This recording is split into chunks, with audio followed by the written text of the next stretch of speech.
กระจายเสียง FM 104.5 เมกะเฮิรตซ์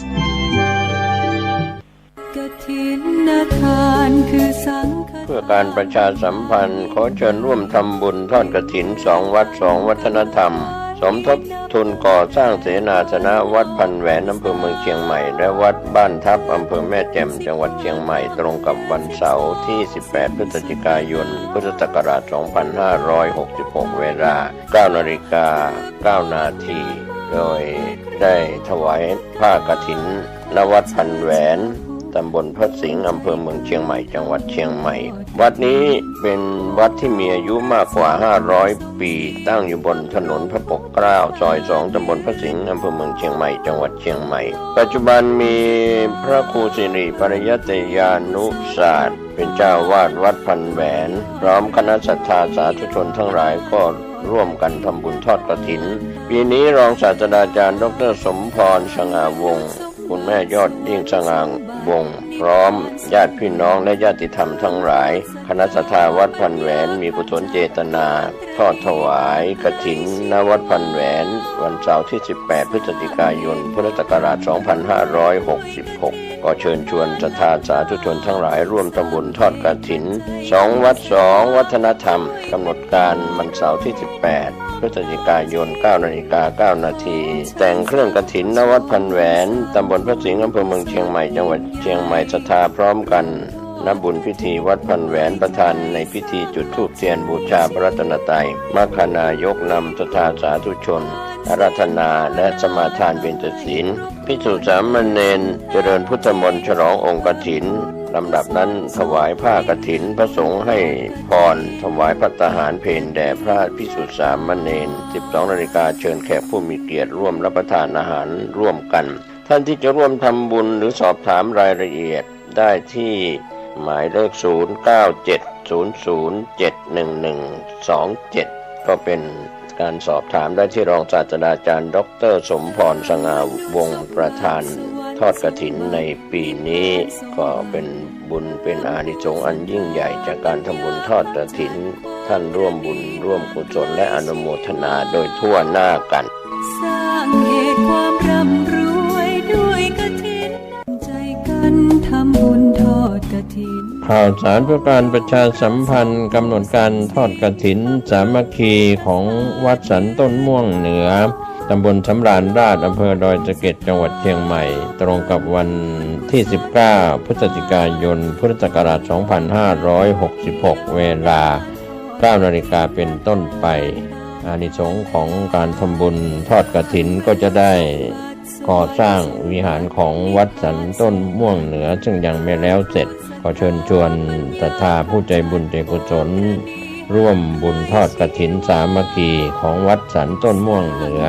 ติดต่อสอบถามและร่วมทำบุญได้ที่พระครูอัมพวนานุรักษ์เจ้าวาด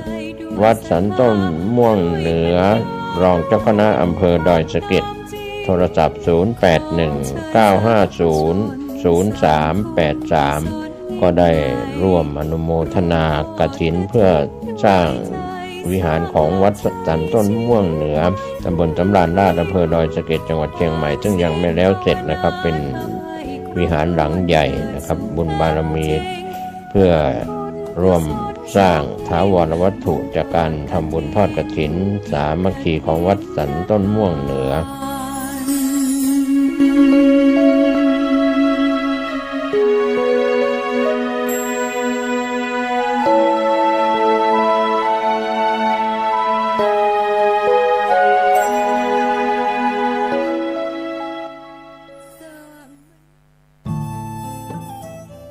ท่านกำลังติดตามรับฟังสถานีวิทยุกระจายเสียงพระพุทธศาสนาแห่งชาติและสังคมคลื่นเพื่อการศึกษาพระพุทธศาสนาและวัฒนธรรมระบบ FM 104.5 เมกะเฮิรตซ์รายการต่อไปเป็นรายการคดีโลกคดีธรรมดาวน์โหลดแอปพลิเคชันเพื่อติดตามรับฟังรายการนี้ได้เป็นประจำทุกวันหนึ่งสามารถรับฟังรายการนี้ได้ถึง6 เวลา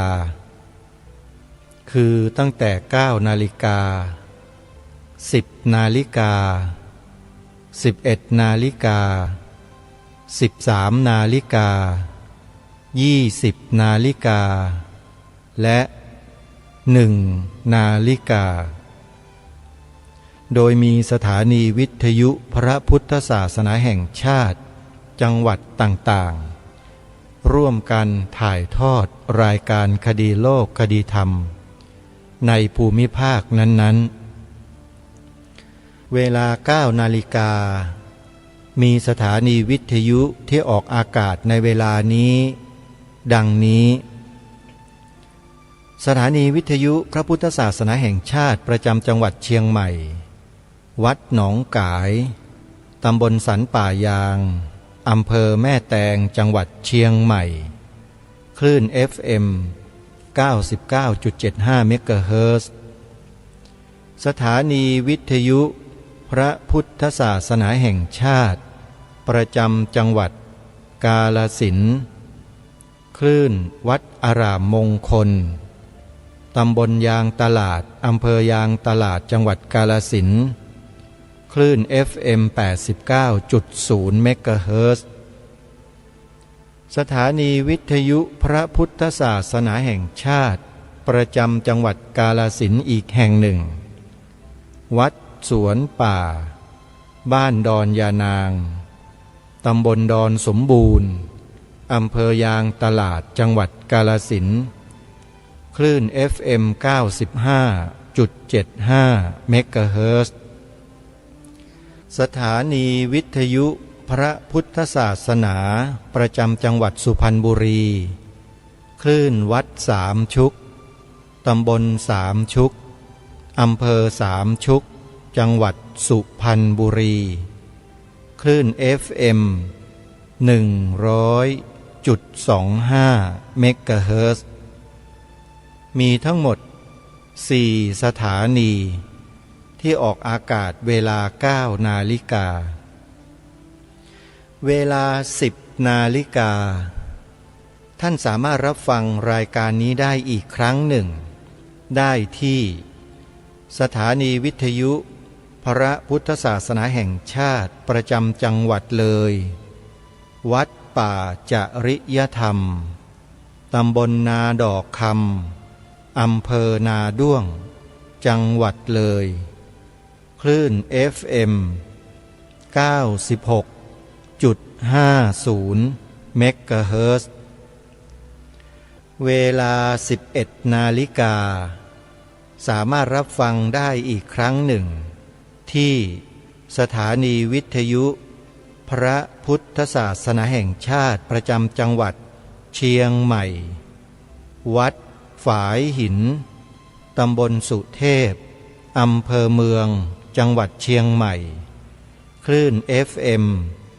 104.50 เมกะเฮิรตซ์เวลา 13 นาฬิกาท่านสามารถรับฟังรายการนี้ได้อีกครั้งที่สถานีวิทยุพระพุทธศาสนาแห่งชาติประจำจังหวัด101วัดบ้านปลาคูนตำบลท่าหาดยาวอำเภอโพนทรายจังหวัด101คลื่น FM 104.50 เมกะเฮิรตซ์เวลา 20 นาฬิกาสามารถรับฟังได้อีกครั้งหนึ่งที่สถานีวิทยุพระพุทธศาสนาประจำจังหวัดสุพรรณบุรีวัดสามชุกอำเภอสามชุกจังหวัดสุพรรณบุรีคลื่น FM 100.25 เมกะเฮิรตซ์และเวลา 1 นาฬิกาท่านสามารถรับฟังได้อีกครั้งหนึ่งที่สถานีวิทยุพระพุทธศาสนาแห่งชาติประจำจังหวัดเชียงใหม่คลื่น FM 104.50 เมกะเฮิรตซ์วัดฝายหินตำบลสุเทพอำเภอเมืองจังหวัดเชียงใหม่นี่คือสถานีวิทยุต่างๆ ที่ออกรายการคดีโลกคดีธรรมและท่านยังสามารถรับฟังผ่านแอปพลิเคชันที่มีชื่อว่าวิทยุพุทธศาสนาทั่วไทยได้อีกด้วยแอปพลิเคชันนี้สามารถดาวน์โหลดได้ด้วยโทรศัพท์มือถือระบบ Android เท่านั้นท่านใดมีโทรศัพท์มือถือระบบ Android สามารถดาวน์โหลดแอปพลิเคชันนี้เพื่อฟังธรรมะสาระดีๆจากสถานีวิทยุพระพุทธศาสนาแห่งชาติในจังหวัดต่างๆที่รวมกันอยู่ในแอปพลิเคชันนี้มากถึง45สถานีทั่วไทยหลายสถานีออกอากาศตลอด24ชั่วโมงสาธุชนท่านใดที่ช่วยกันบอกให้ผู้อื่นดาวน์โหลดแอปพลิเคชันนี้ท่านได้บุญมหาศาลถือว่าเป็นการช่วยเผยแผ่ธรรมะขององค์สมเด็จพระสัมมาสัมพุทธเจ้าด้วยกันจะได้อานิสงส์แห่งบุญมากมายยิ่งกว่าให้ทานอื่นๆสมดังที่องค์สมเด็จพระสัมมาสัมพุทธเจ้าตรัสยืนยันไว้ว่าสัพพทานังธรรมทานังชินาติการให้ธรรมเป็นทานชนะการให้ทั้งปวงสาธุชนผู้ฟังทุกท่านเข้ามาสู่วันนี้วันที่15พฤศจิกายนพระพุทธศักราช2566แล้วงานบุญกฐินยังคงมีให้สาธุชนได้มีส่วนร่วมในงานบุญใหญ่ดังกล่าวตามวัดต่างๆทั่วราชอาณาจักรสาธุชนศรัทธามีความมั่นอกมั่นใจเชื่อมั่นที่จะร่วมบุญวัดไหนก็ตามขอให้เราตั้งใจไปทำบุญที่วัดนั้นนะโยมนะรายการคดีโลกคดีธรรมขอสนับสนุนทุกวัดแต่มีอยู่วัดหนึ่งที่จะจัดงานบุญถวายผ้ากฐินเพื่อเผยแผ่พระพุทธศาสนาโดยเฉพาะงานเผยแผ่พระพุทธศาสนาคืองานให้ธรรมะเป็นทานชนะการให้ทั้งปวงถ้าใครได้มีส่วนร่วมในงานดังกล่าวนี้จะได้อานิสงส์แห่งบุญนั้นแรงมากเพราะช่วยกันเผยแผ่ธรรมะในพระพุทธศาสนาออกไปอย่างกว้างไกลทั่วทั้งโลกทั้งภาพและเสียงภาพและเสียงนั้นก็คือสถานีโทรทัศน์ที่เผยแผ่พระพุทธศาสนาและมีอยู่สถานีโทรทัศน์หนึ่งที่อาตมภาพเป็นผู้มีส่วนเกี่ยวข้องโดยตรงเป็นผู้บริหารเป็นผู้ดำเนินการเป็นผู้จัดรายการเป็นผู้ผลิตรายการพร้อมสับอยู่ในสถานีโทรทัศน์แห่งนี้เมื่อโอกาสในการจัดงานถวายผ้ากฐินจึงเชิญชวนสาธุชนมีส่วนร่วมเพื่อร่วมกันบริจาคบริวารกฐินถวายเป็นพุทธบูชาด้วยกันวันจัดงานถวายผ้ากฐินที่ทางรายการได้ประชาสัมพันธ์แนะนำนี้จะจัดกันในวันสุดท้ายของการกฐินเลยและจัดอย่างนี้ทุกปีปีนี้วันสุดท้ายของการกฐินก็คือวันขึ้น15 ค่ำเดือน12ตรงกับวันจันทร์ที่27พฤศจิกายนเป็นวันพระใหญ่ เป็นวันอุโบสถด้วย ใครได้ทำบุญวันนี้ได้บุญหลายต่อหลายเท่าโอกาสแบบนี้หายากมากๆท่านสาธุชนทุกท่านจึงขอเรียนเชิญเจริญพรสาธุชนมีส่วนร่วมงานบุญกฐินวัดสามชุกตำบลสามชุกอำเภอสามชุกจังหวัดสุพรรณบุรีงานจะเริ่มตั้งแต่เช้าของวันที่27พฤศจิกายนพระพุทธศักราช2566นี้ท่านสามารถจดหมายเลขโทรศัพท์เพื่อโทรสอบถามรายละเอียดเพิ่มเติมได้หมายเลขโทรศัพท์ก็คือ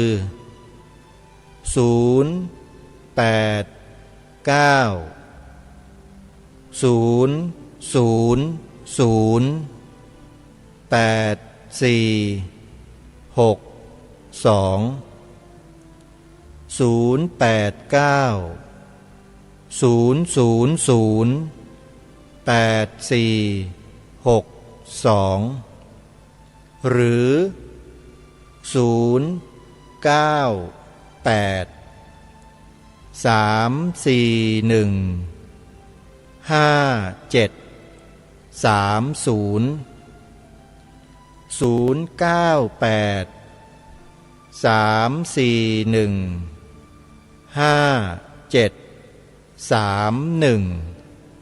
สองหมายเลขรวมทั้งหมายเลขแรกก็เป็น3หมายเลขสอบถามรายละเอียดขอร่วมเป็นเจ้าภาพบุญกฐินเพื่อเผยแผ่พระพุทธศาสนากับวัดสามชุกได้จัดทอดในวันจันทร์ที่27พฤศจิกายนเป็นวันสุดท้ายของบุญกฐินทุกปีท่านสาธุชนทุกท่านก็ขออนุโมทนาบุญกับทุกท่านไว้ณที่นี้ที่จะได้ร่วมด้วยช่วยกันทำรงพระพุทธศาสนาของเราได้อีกทางหนึ่ง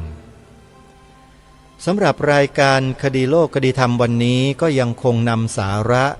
งานทางด้านวิชาการทางพระพุทธศาสนา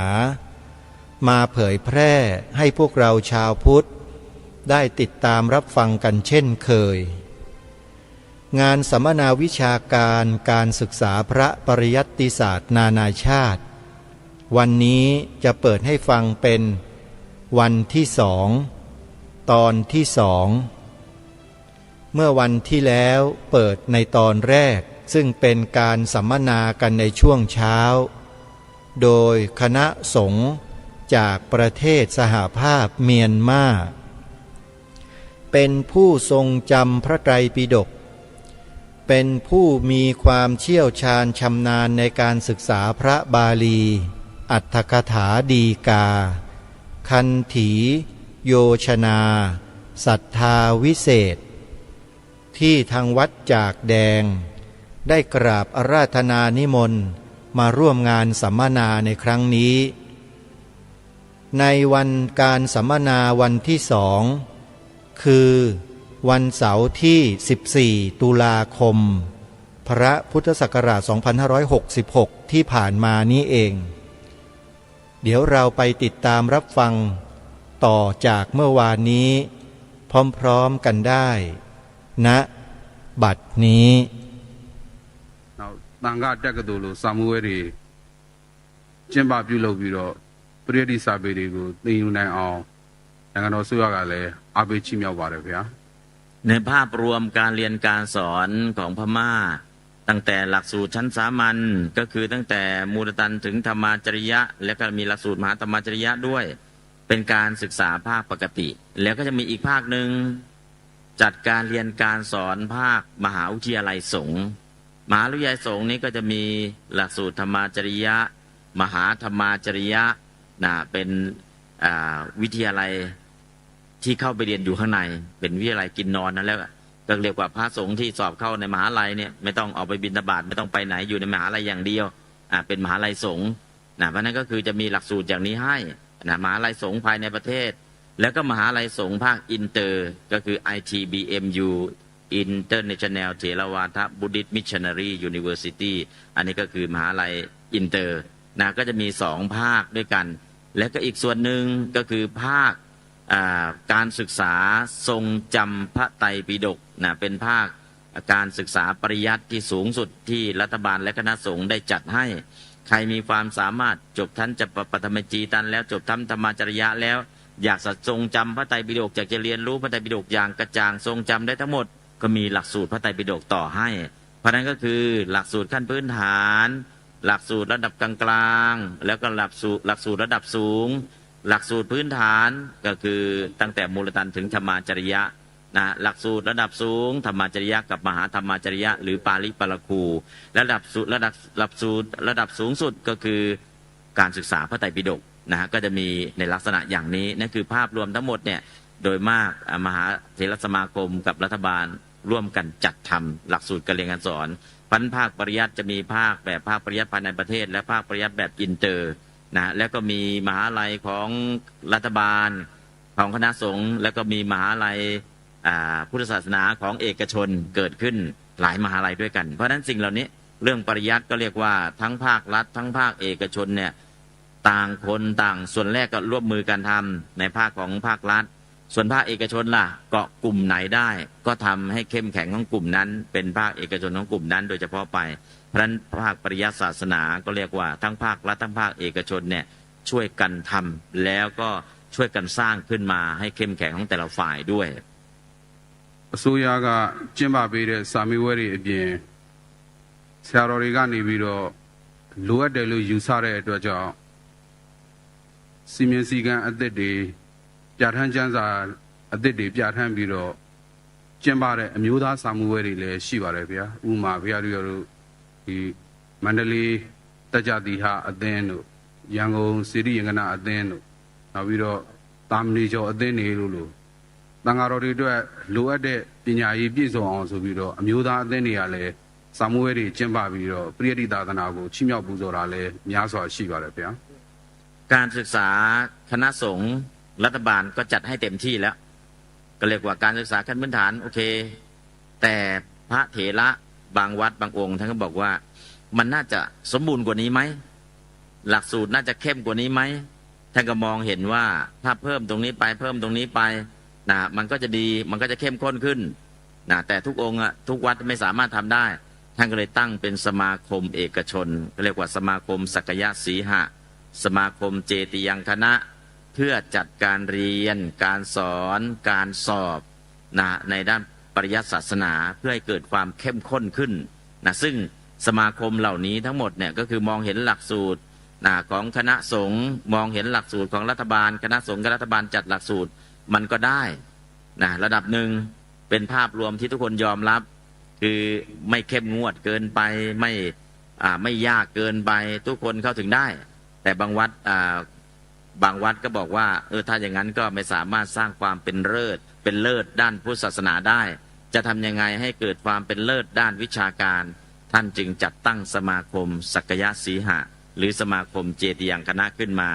เพื่อสร้างความเป็นเลิศด้านปริยัตินะฮะก็คือถ้าเอาแค่พื้นฐานเนี่ยมีไหมของรัฐบาลมีของเอกชนมีไหมมีแต่ต้องการเป็นเลิศด้านนี้โดยเฉพาะเลยด้านวิชาการด้านไวยากรณ์ก็ดีด้านอภิธรรมก็ดีในด้านบาลีก็ดีเอาเป็นเลิศเฉพาะทางเลยเนี่ยก็เลยทำยังไงจะให้มันเกิดความเป็นเลิศด้านเฉพาะทางก็เลยตั้งสมาคมของเอกชนขึ้นเพื่อสร้างความเป็นเลิศใครเก่งจริงแน่จริงเข้ามาเลยเปิดโอกาสให้แต่อายุนะจำกัดเช่นสมาคมนี้ห้ามเกิน10 พรรษาสมาคมนี้ห้ามเกินอายุ20 ปีคือสอบได้เฉพาะคนที่อายุต่ำกว่า20 ปีสมาคมนี้จำกัดแค่20 ปีคุณมีความสามารถมาสอบได้เลยสมาคมนี้เอาแค่10 พรรษาพระหรือเนนก็ได้ถ้าเกิน10 พรรษาหมดสิทธิ์ก็คือจัดหลักสูตรให้เข้มพร้อมกับจำกัดอายุทั้งอายุทั้งความสามารถอันนี้ก็จะมีการจำกัดแต่ของภาครัฐบาลล่ะ70-80คุณก็ยังสอบได้ตราบใดยังไม่มรณภาพคุณก็ยังสอบได้คุณมีสิทธิ์จนนาทีสุดท้าย แล้วก็ความเข้มข้นด้านวิชาการก็ไม่ได้มีแต่มาตรฐานองค์ความรู้พอไปค้นพระไตรปิฎกอะไรต่างๆเนี่ยได้แต่จะให้เป็นเลิศด้านต่างๆไม่ได้เพราะฉะนั้นภาคเอกชนจัดขึ้นมาเนี่ยเรื่องอายุก็ดีนะเรื่องเวลาการสอบก็ดีความเข้มข้นในเรื่องของคำถามก็ดีถามแบบเข้มข้นคือถามแบบปราบเซียนนะถ้าไม่ใช่เซียนจริงๆเนี่ยคือตอบไม่ได้นะของรัฐบาลเนี่ยความจำ40ความเข้าใจ60อันนี้ของรัฐบาลก็จะความจำ40ความเข้าใจ60แต่ของภาคเอกชนเนี่ยทั้งจำทั้งเข้าใจไม่ต่ำกว่า80%จำได้ด้วยเข้าใจด้วยนะเพราะนั้นก็คือเราจะมองเห็นภาพรวมว่าเอาความเข้าใจอย่างเดียวหรือความเข้าใจทั้งหมดนะของรัฐบาลบอกเลย40%เนี่ยคุณจำได้คุณสอบผ่านอีก60%เป็นความเข้าใจถ้าถามปัญหา10ข้อความเข้าใจ4ข้อความจำ4ข้อความเข้าใจ6ข้ออันนี้คือลักษณะของภาครัฐบาลจะไปในลักษณะอย่างนี้คือถ้าใครจำได้โอเคสอบผ่านนะเข้าใจก็พอประมาณนะแต่ของภาคเอกชนเนี่ย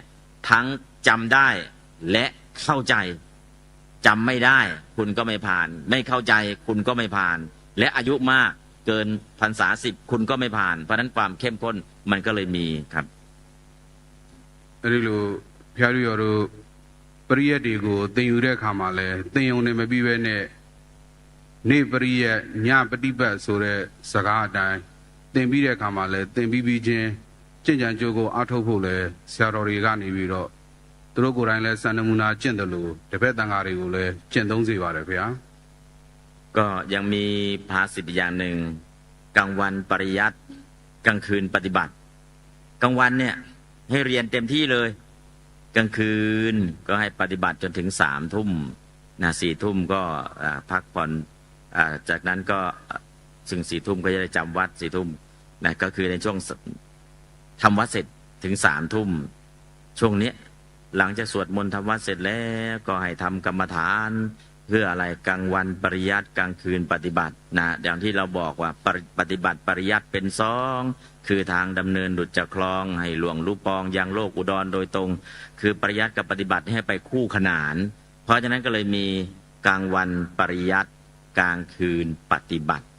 นะกลางคืนปฏิบัติก็จริงๆหลังจาก6 ทุ่มหลังจาก6 โมงเย็นทำวัดเสร็จให้ลงมือปฏิบัติต่อถึง3 ทุ่มอันนี้ก็เช่นวัดมหาคันธายงก็ทำในลักษณะอย่างนี้ปริยัติกับปฏิบัติให้ไปคู่ขนานนะครับဘုရားတို့ဒီစာသင်တိုက်တွေကိုအမိပြုပြီးတော့ပဲတရားဟောတဲ့ဓမ္မဂရိကဆရာတော်တွေကျမ်းစာပြုစုတဲ့ဂဏကာရကဆရာတော်တွေတရားပြတရားကျင့်တဲ့ရိပ်သာဆရာတော်တွေတောရဆောက်တည်တဲ့ဆရာတော်တွေဆိုတဲ့သာသနာအတွက်အားကိုးရတဲ့လေးစားရတဲ့ဆရာတော်တွေလည်းဒီပရိယတ်ကိုအခြေပြုပြီးတော့ပဲပေါ်ထွက်လာပါတယ်ဗျာการที่ได้จัดการศึกษา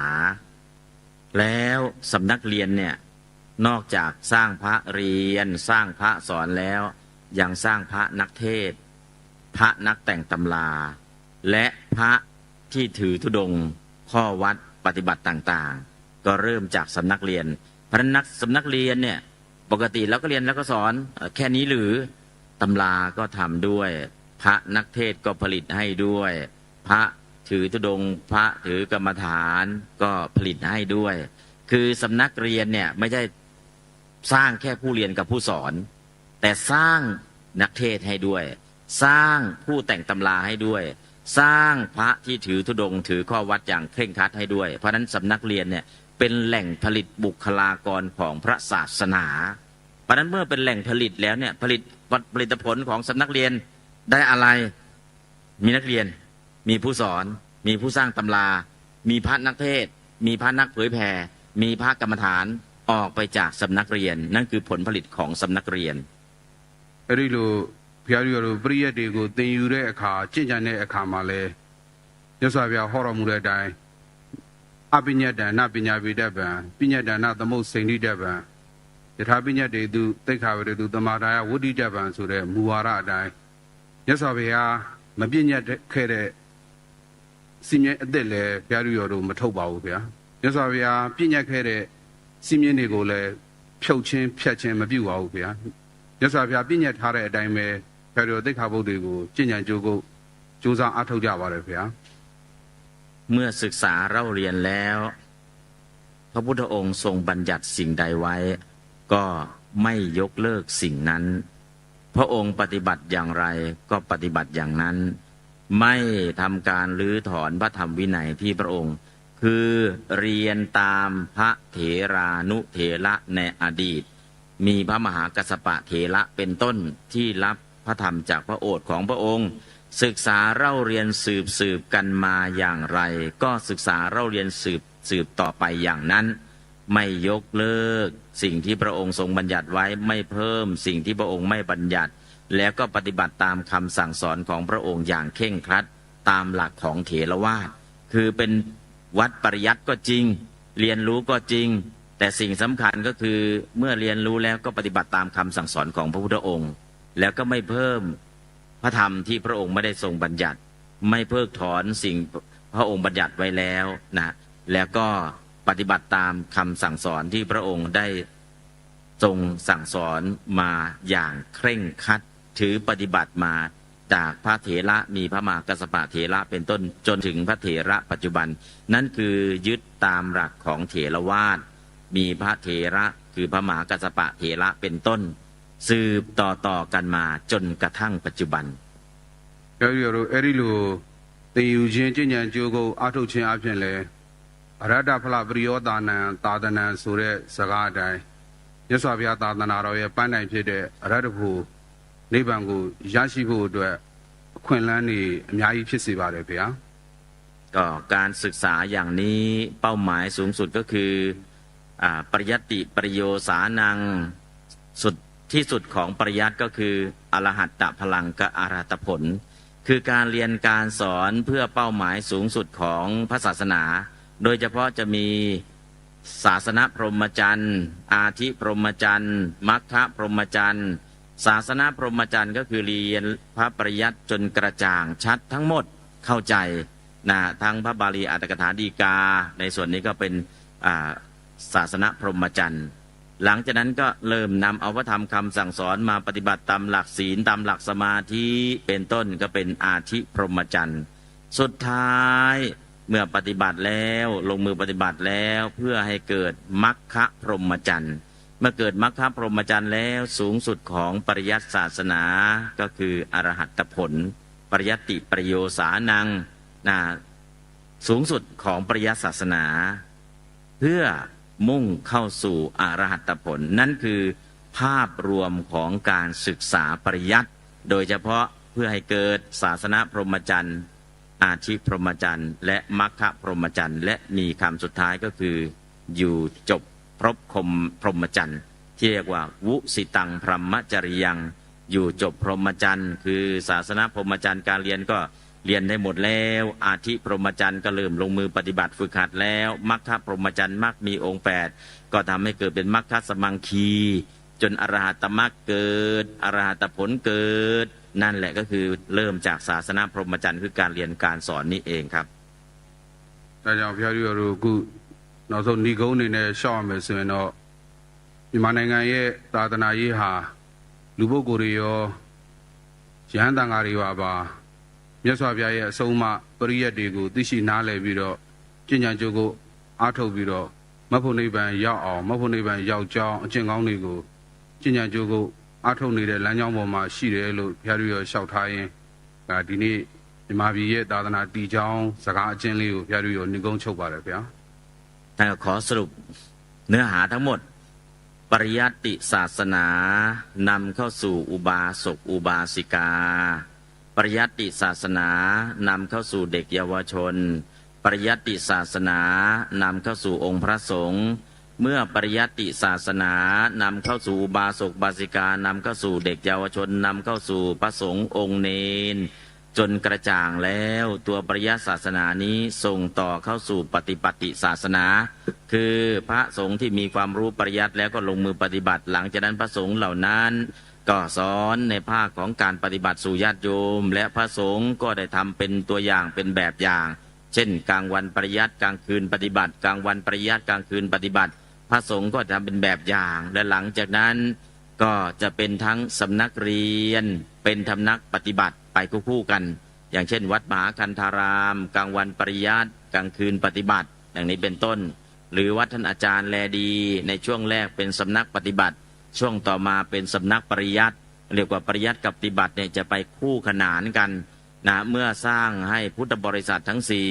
เจริญรุ่งเรืองด้วยข้อมูลคือปริยัติศาสนาจนเต็มที่แล้วดึงเข้าสู่ปฏิบัติศาสนาแล้วก็ดึงเข้าสู่การเผยแผ่พระศาสนา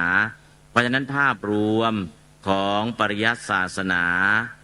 ในพม่าไม่ใช่ปริยัติอย่างเดียวทั้งปริยัติทั้งปฏิบัติทั้งการเผยแผ่เพื่อสร้างความมั่นคงเข้มแข็งให้กับพระพุทธศาสนาเพราะฉะนั้นเมื่อชี้ให้เห็นภาพรวมของการสร้างความมั่นคงของพุทธศาสนาโดยภาพรวมของประเทศพม่าอย่างนี้แล้วท่านก็ขอสรุปจบลงการนำเสนอการสร้างความมั่นคงด้านพุทธศาสนาโดยย่อแต่เพียงเท่านี้ขอความสุขสวัสดีจงมีแก่ทุกท่านโดยทั่วกันเทินสาธุสาธุสาธุจากนี้เป็นต้นไปท่านเขมิกะก็จะได้นำเสนออีกมุมมองหนึ่งในด้านปริยัติด้านปฏิบัติของพุทธศาสนาในประเทศสหภาพเมียนมาเป็นอันดับสืบต่อไปขอกราบนิมนต์တန်ဃာတော်ရှင်သူမြတ်တို့ဘုရားဘုရားတပည့်တော်ကတော့ခေမိကဖြစ်ပါတယ်ဘုရားကဘာအေးတိပိဋကမဟာကဏ္ဍကျောင်းတိုက်မှာစာသင်စာချ9နှစ်ဗဟန်းမဟာဝိဒရာယုံကျောင်းတိုက်မှာစာသင်စာချ73နှစ်ပရိယတ္တိအလုပ်တွေလုပ်ခဲ့ပြီးတော့ယခုတော့မင်္ဂလာတော်မြို့မှာတရားဓုတော်စာသင်သားလေးမှာနေ့စဉ်စာဝါတွေခြိုင်းရင်းနဲ့ဒါနအလုပ်တွေကိုလုပ်နေစေပါဗျာก็ท่านอุเคมิกะได้เรียนพระไตรปิฎกแล้วก็สอนอยู่ที่วัดมหาคันธารามวัดมหาคันธายงที่ท่านมหาไพโรธอยู่7 ปี7 พรรษาจากนั้นก็ย้ายจากวัดมหาคันธายงย้ายไปอยู่ที่วัดวิสุทธายงวัดวิสุทธารามอีก13 พรรษาไปเรียนไปสอนช่วยเรียนด้วยสอนด้วยที่นั้นอีก13 พรรษาหลังจากนั้นก็ย้ายมาเป็นเจ้าวาดของวัดท่านณปัจจุบันกำลังสอนพระไตรปิฎกอยู่วัดของท่านเองที่ย่างกุ้งตอนนี้ท่านก็ได้ทำเรื่องปริยัติศาสนาเรื่องการเรียนการสอนให้กับพระสงฆ์องค์เนนเมื่อก่อนอยู่ที่วัดเป็นวัดพระผู้ทรงพระไตรปิฎกรูปที่4คืออุสุมังคลาลังกาละจากนั้นท่านก็ไปอยู่กับพระที่ทรงพระไตรปิฎกรูปที่5คือท่านอาจารย์ศิรินทราภิวังสะอยู่ที่วัดแรก7 ปีอยู่วัดที่2 13 ปีทั้ง2วัดนี้ท่านเรียนด้วยสอนด้วยตอนนี้ย้ายไปเป็นเจ้าวาดของสำนักตัวท่านเองกำลังเรียนกำลังสอนพระไตรปิฎกอยู่ที่ย่างกุ้งတန်ဃာတော်ရှင်သူမြတ်တို့ဗျာအရှင်ဘုရားတို့ဘုရားတပည့်တော်တို့နိုင်ငံအပြင်ကွဲပြေမဲ့လို့ဘုရားသားတော်များဖြစ်သည့်အတွက်အယူတီလအကျင့်တူများတဲ့ဖြစ်သည့်အတွက်ကြောင့်အရှင်ဘုရားတို့ကိုတဏှာထဲမှာတစုတစည်းတီတွေ့ရတာသမဏနင်းစာတသနာဟူသောမင်္ဂလာပါဠိတော်နဲ့အညီသောမနတသာကုညာနာတပယောအာသင်္ကာရိကမဟာကုသိုလ်စိတ်များท่านสาธุชนผู้ฟังทุกท่านในช่วงนี้ขอพักการนำเสนอผลงานทางวิชาการโดยพระภิกษุประเทศพม่ารูปที่2ไว้แต่เพียงเท่านี้ก่อนเดี๋ยววันพรุ่งนี้เรามาติดตามรับฟังกันให้เต็มๆเลยเพียงแค่ให้รู้ในเบื้องต้นว่าพระคุณเจ้าจากประเทศสหภาพเมียนมารูปที่2นี้ท่านมีที่มาที่ไปในการศึกษาพระปริยัติธรรมอย่างไรอยู่ที่วัดแรกกี่ปีวัดที่2กี่ปีแล้วท่านก็กลับมาเป็นเจ้าวาดวัดของท่านที่ย่างกุ้งเรารู้เท่านี้ก่อนมาปรารภเป็นการสรุปให้ท่านผู้ฟังได้สดับรับฟังในช่วงท้ายของรายการที่เหลืออยู่นี้สักเล็กน้อยเพื่อทำความเข้าใจให้กับพวกเราชาวพุทธในประเทศไทยให้ได้รับทราบร่วมกัน ว่าการศึกษาพระปริยัติธรรมแผนกบาลีของประเทศไทยของเรากับประเทศสหภาพเมียนมานั้นมีความเหมือนกันและแตกต่างกันอย่างไรเรื่องนี้ทางรายการได้ทำการศึกษาตั้งข้อสังเกตในเรื่องเหล่านี้มาเป็นระยะเวลาที่ยาวนานพอสมควรประมาณสัก20กว่าปีที่ผ่านมาเพราะเป็นผู้หนึ่งที่ลงไปสัมผัสการศึกษาพระปริยัติธรรมแผนกบาลีของประเทศไทยที่มีการจัดการเรียนการสอนเป็นปกติอยู่ในคณะสงฆ์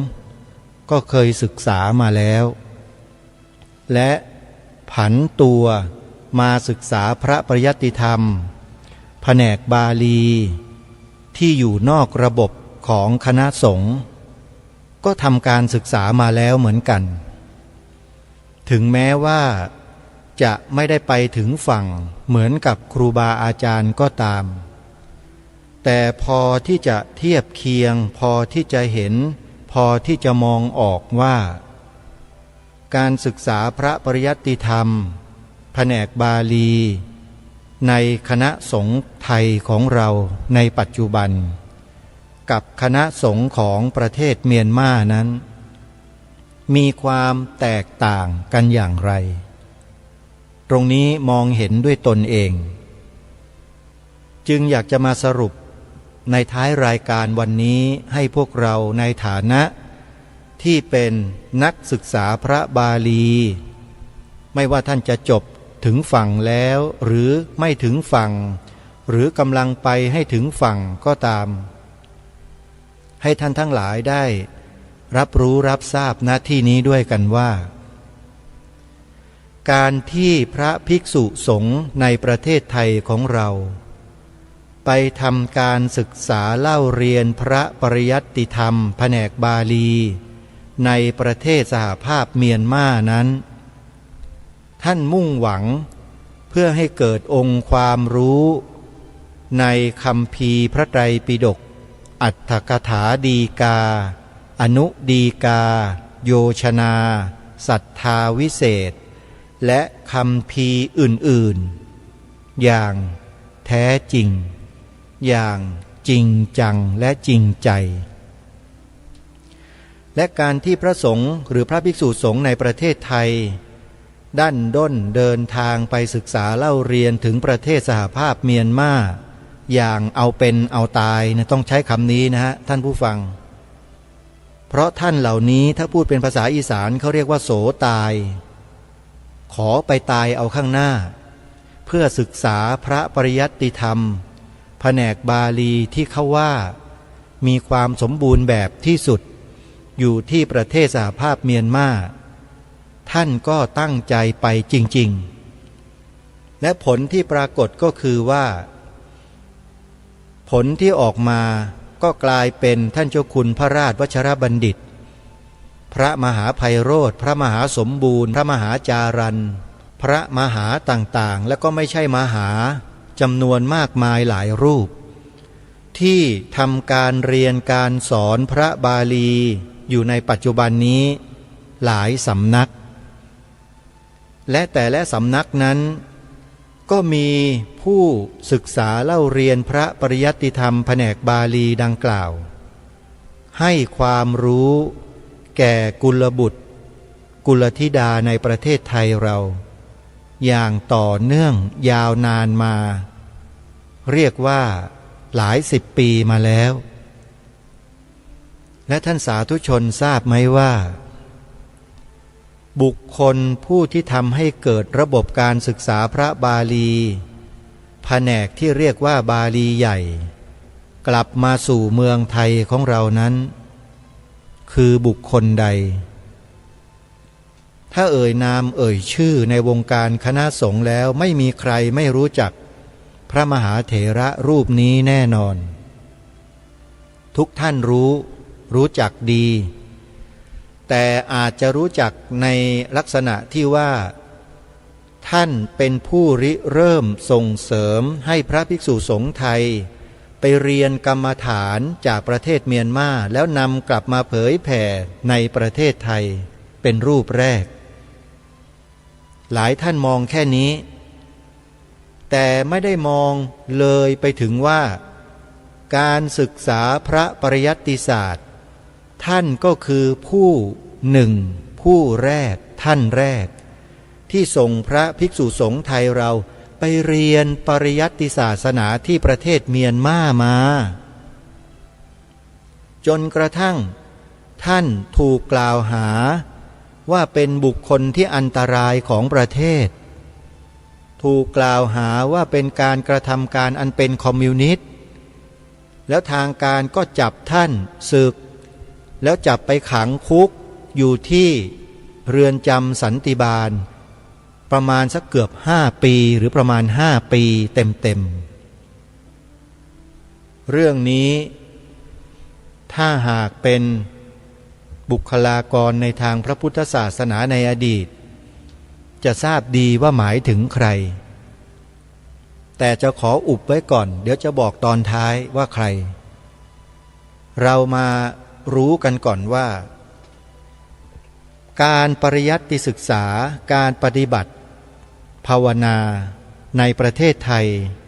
ที่มีความเจริญรุ่งเรืองรุดหน้ายิ่งขึ้นจนถึงวันนี้ได้เนี่ย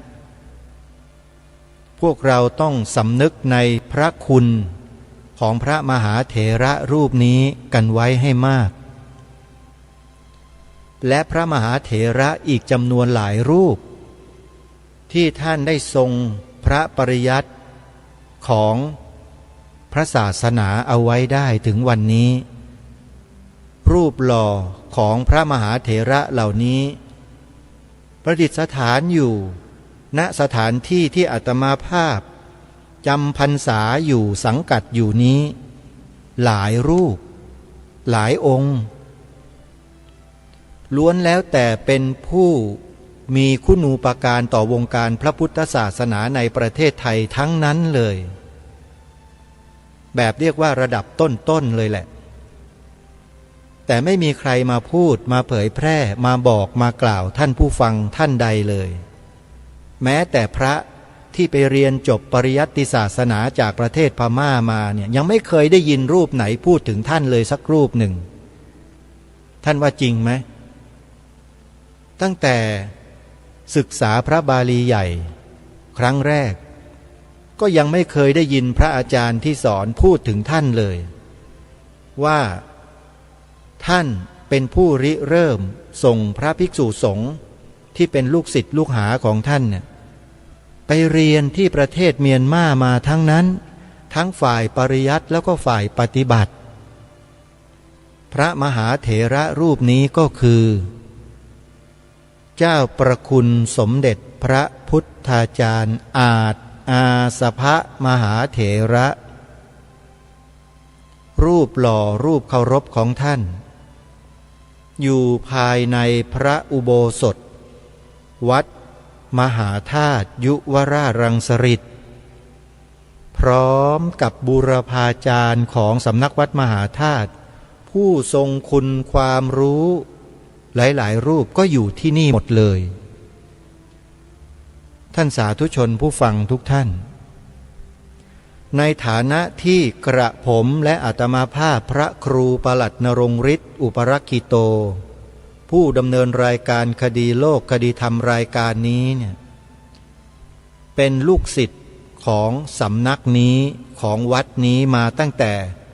ตีนเท่าฝาหอยขออภัยนะท่านผู้ฟังที่เริ่มกลับมาใช้ภาษาพ่อขุนรามเล็กๆน้อยๆอย่าว่ากันนะโยมอาตมาอยู่วัดนี้มาตั้งแต่เล็กๆโยมมารดาของอาตมาภาพพาอาตมาภาพมาเหยียบย่ำพื้นแผ่นดินของวัดมหาธาตุแห่งนี้ตั้งแต่อายุยังไม่ถึง3 ขวบมีรูปถ่ายเป็นหลักฐานปรากฏไว้2 รูป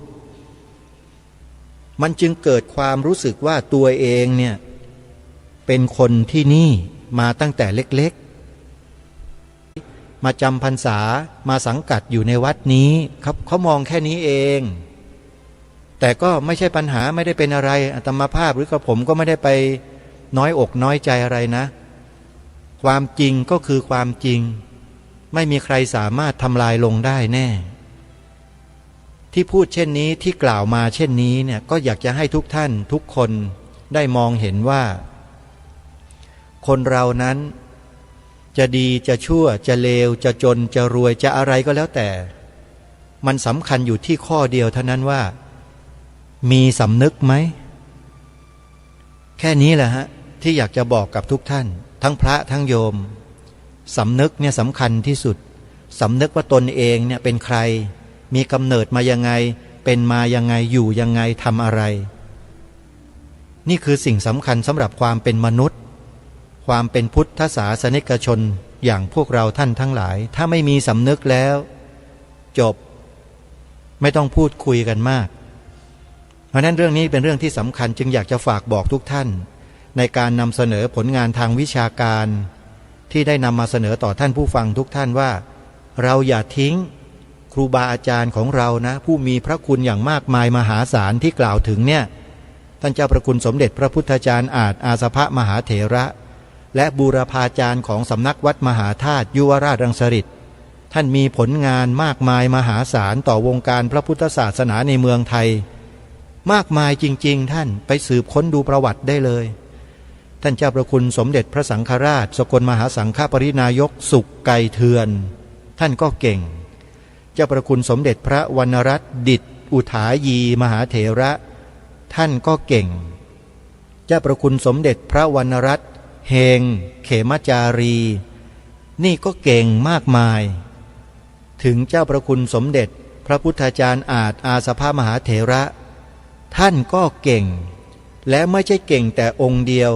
พาลูกศิษย์ลูกหาเก่งไปหมดเลยทั้งประเทศทุกวันนี้เต็มไปหมดแล้วเดี๋ยวมาว่ากันในวันต่อไปวันนี้เวลาของรายการหมดท่านผู้ฟังต้องขอสมมุติยุติไว้แต่เพียงเท่านี้